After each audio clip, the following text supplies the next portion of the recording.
Hello बच्चों, नमस्कार। आज मैं आपका क्लास 9th का ये आपके लिए दूसरा वीडियो लेक्चर लेके आया हूँ। और बच्चे, हम लोग बात कर रहे थे नंबर सिस्टम के बारे में। तो पिछले दिन हम लोगों ने नंबर सिस्टम यानी संख्या पद्धति से रिलेटेड जो भी बेसिक बातें था सारा चीज़ हम लोग पढ़ चुके थे। आज हम लोग एक्सरसाइज करने वाले हैं। तो एक्सरसाइज का हमारा सबसे पहला प्रश्न क्या है, देखिएगा ध्यान से और समझने का प्रयास कीजिएगा। तो क्वेश्चन नंबर हमारा पहला क्या कहती है, ध्यान दीजिएगा। कहता है बच्चे, क्या शून्य एक परिमेय संख्या है? क्या आप इसे पी बाई क्यू के रूप में लिख सकते हैं, जहां पी तथा क्यू कोई पूर्णांक है और क्यू नीचे में 0 के बराबर नहीं है। ध्यान दीजिएगा, मैंने जब परिमेय संख्या के बारे में बतला रहा था तो वहां मैंने बतलाया था कि शून्य आपका एक परिमेय संख्या है। इस बात को पहले भी हम बता चुके हैं। तो आप इसका जो उत्तर में लिखेंगे या हल लिखिए, जो आप कह लीजिए आप इसको, ठीक है। तो आप बोलिएगा कि हाँ, शून्य एक परिमेय संख्या है। शून्य एक परिमेय संख्या है। क्यों है? तो यहाँ बोलिएगा क्योंकि शून्य को 0/1, 0/2, 0/3, 0/4 डॉट डॉट के रूप में लिखा जा सकता है। और यह जो आपका है लिखा हुआ टर्म, यह एक आपका परिमेय संख्या है। बिल्कुल छोटा सा जवाब देना था, इससे ज़्यादा आपको कुछ भी नहीं लिखनी थी। अब आइए हम लोग सेकेंड नंबर क्वेश्चन की ओर बढ़ेंगे। तो पहले इसको आप नोट कर लीजिए। तो हमारा अगला क्वेश्चन है, देखिएगा ध्यान से, और इसका आंसर जब किताब में देखिएगा तो आपके किताब से यह डिफरेंट होगा। लेकिन आपको घबराना बिल्कुल नहीं है, क्योंकि अभी जो हम बताने जा रहे हैं वो आपका तरीका थोड़ा सा डिफरेंट है, लेकिन यह सत्य है, याद रखिएगा। तो आपसे पूछा क्या गया है कि 3 और 4 के बीच में 6 परिमेय संख्या ज्ञात करें। कितना? 6। तो ध्यान रखिएगा, जो अप्रोच में बताने जा रहा हूँ उसी अप्रोच से आप सारा को बनाइएगा। सबसे पहली बात, आप 3 और 4 लिख लीजिएगा। लिख लिए? कितना बोला है? 6। 6 बोला है तो एक बढ़ा करके ऊपर नीचे गुना कीजिएगा। देखो ध्यान से, जो मैं समझा रहा हूँ उसको समझो। तो एक बढ़ा करके करोगे तो यहाँ 7 या 21/7, और यहाँ बन जाएगा आपका 7 चौक 28/7। अब 6 बोला है तो इसके बीच में 6 है। देखो यहाँ ध्यान से, 2, 3, 4, 5, 6।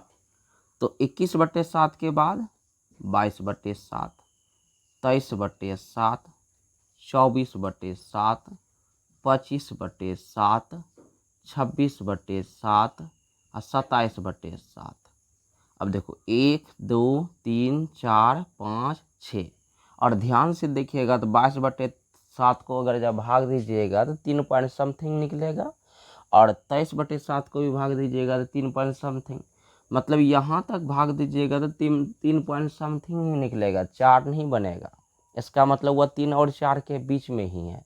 लेकिन बुक में आपका आंसर दूसरा दिया गया है, क्योंकि वह तरीका दूसरा है उनका, और मेरा तरीका एकदम सिंपल है। समझ रहे हैं मेरी बात ना? चलिए, तो यहाँ लिख दीजिएगा, अतः 3 और 4 के बीच परिमेय संख्या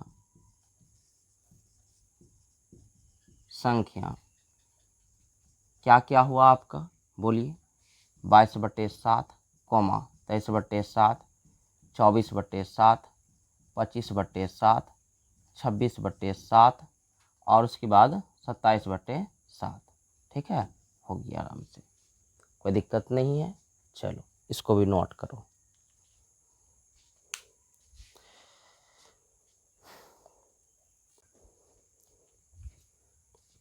अब देखिए हमारा अगला प्रश्न। अगला प्रश्न बोला गया है बच्चे आपका कि 3/5 और 4/5 के बीच में 6 परिमेय संख्या ज्ञात कीजिए। तो हमारा सोचने का अप्रोच सेम रहेगा, जैसे अभी हमने आपका सोच के बताया था। एकदम बिल्कुल अस्थिरता के साथ आप इसको बनाएंगे, घबराने की बिल्कुल ज़रूरत नहीं है। चलो, कितना बोला है हमारे बीच में, इसको निकालेंगे 6। तो कितना से गुना कीजिएगा, 1 बढ़ा करके, इधर भी गुना किया जाए, ठीक, क्योंकि गुना करने से कोई फर्क नहीं पड़ेगा, 7 से 7 कट ही जाएगा। यह बन जाएगा 7×21/35 और यहाँ बन जाएगा आपका कितना, 7×28/7×35। देखो एकदम सिंपल है, समझने का प्रयास कीजिए। तो इसके बीच में 6 बोला है, तो 6 गो बनाइए, 5 6।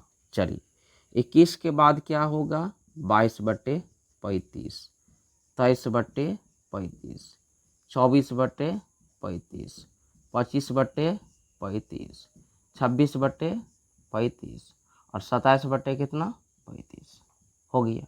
और जब तुम इसको भाग दोगे तो इसी के बीच में ही आना है, अलग नहीं होंगे।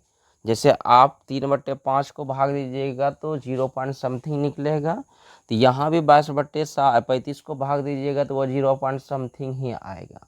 तो यहाँ लिख लीजिएगा, अतः 3/5 और 4/5 के बीच 6 परिमेय संख्या, 6 परिमेय संख्या, तो वह हो जाएगा आपका कितना, 22/35, 23/35, 24/35, 25/35, 26/35 और लास्टली 27/35।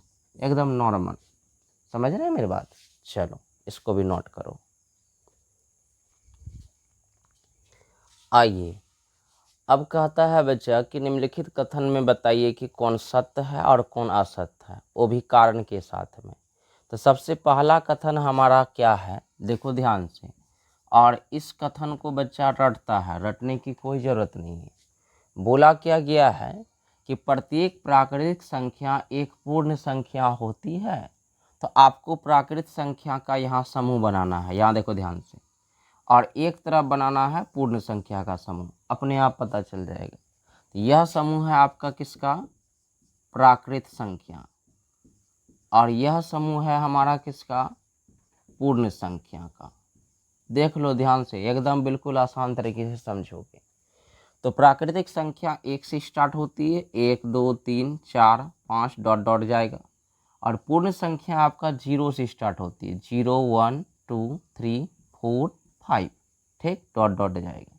तो हमारे पास अगर जहाँ प्राकृतिक संख्या के समूह में 1 है, तो पूर्ण संख्या के समूह में भी 1 है, इसमें भी होगा यह, फिर इसका भी, इसमें भी है, और यह भी आपका है, और यह भी आपका है, और शेष जो आएगा सब भी आएगा। तो तुम ध्यान से देखोगे बच्चा, तो हमारे पास प्राकृतिक संख्या का जितना भी संख्या का समूह था, वह सारा संख्या हमको पूर्ण संख्या में दिख रहा है। और यहाँ बोला ही गया है कि प्रत्येक प्राकृतिक संख्या एक पूर्ण संख्या होती है, तो इसका मतलब सत्य है। मेरा कहने का मतलब यह है, यदि प्राकृतिक संख्या के यह जो आपका समूह है, यह वाला इधर वाला भाग का नंबर जो है, अगर यह सारा नंबर उधर वाला में दिख जाए तो समझिएगा वह सत्य है, और नहीं दिखे तो वह असत्य है। समझ रहे हैं। चलिए, अब लैंग्वेज लिखिएगा, यहाँ लिखिएगा कि सत्य है। क्यों सत्य है, अब यहाँ देखो, क्योंकि प्राकृत संख्या के प्रत्येक एलिमेंट्स या प्रत्येक नंबर आप कह सकते हो, जो कहिए आप, नंबर या संख्या आप कह लीजिए, प्रत्येक संख्या पूर्ण संख्या के समूह में है। बस छोटा सा लैंग्वेज, बड़ा नहीं लिखना है, बिल्कुल आसान तरीके से। समझ गए ना मेरी बात। बस सत्य है क्योंकि प्राकृतिक संख्या के प्रत्येक संख्या पूर्ण संख्या के समूह में है। बस इतना ही लिखना था। चलो इसको नोट करो, फिर नेक्स्ट के बारे में बात करूंगा। अब अगला प्रश्न देखा जाए, ध्यान दीजिएगा। क्या कह रहा है बच्चा, प्रत्येक पूर्णांक, तो एक तरफ मैं बनाऊंगा पूर्णांक का समूह, दूसरी तरफ बनाऊंगा आपका पूर्ण संख्या का समूह। देखिएगा ध्यान से, इधर बनाऊंगा आपका पूर्णांक। तो बताओ मुझे पूर्णांक संख्या किसे कहते थे, वैसी संख्या जिसे संख्या रेखा पे आसानी से दिखाया जा सकता है। तो पूर्णांक संख्या में बच्चा आपका 0 1 2 3 dot dot dot -1 -2 -3 dot dot dot सारा संख्या आएगा। अब पूर्ण संख्या में अगर मैं बात करूँ तो सिर्फ ओनली फॉर 0 से स्टार्ट होना है। तो अब तो हमको ज़रा सा बताओ कि यह एक इसमें तो नज़र आ जाएगा, 0 भी नज़र आ जाएगा, 2 भी नज़र आ जाएगा, 3 भी नज़र आ जाएगा, लेकिन ऊपर वाला बात तो छूट गया। इसका मतलब दिया हुआ कथन असत्य है। तो यहाँ लिखेंगे असत्य है, क्योंकि पूर्णांक संख्या के प्रत्येक संख्या पूर्ण संख्या के समूह में नहीं है। बस खेल समाप्त। चलो इसको भी लिखा जाए, फिर मैं नेक्स्ट के बारे में बात करूंगा। आइए इस एक्सरसाइज का लास्ट प्रश्न, बिल्कुल आसान। देखिएगा क्या बोला गया है, प्रत्येक परिमेय संख्या, तो एक तरफ परिमेय और दूसरा तरफ पूर्ण संख्या का बनाओ। तो यहाँ बना लो आप किसका, परिमेय संख्या का, परिमेय संख्या का। तो परिमेय संख्या में क्या क्या आ जाएगा, 1 2 3 4/5 6/4 सब कुछ आएगा, समझे। अब पूर्ण संख्या में 0 से स्टार्ट होगा, यह बढ़ते जाएगा। अब बताओ कि तुम्हारा 1 दिखेगा इसमें,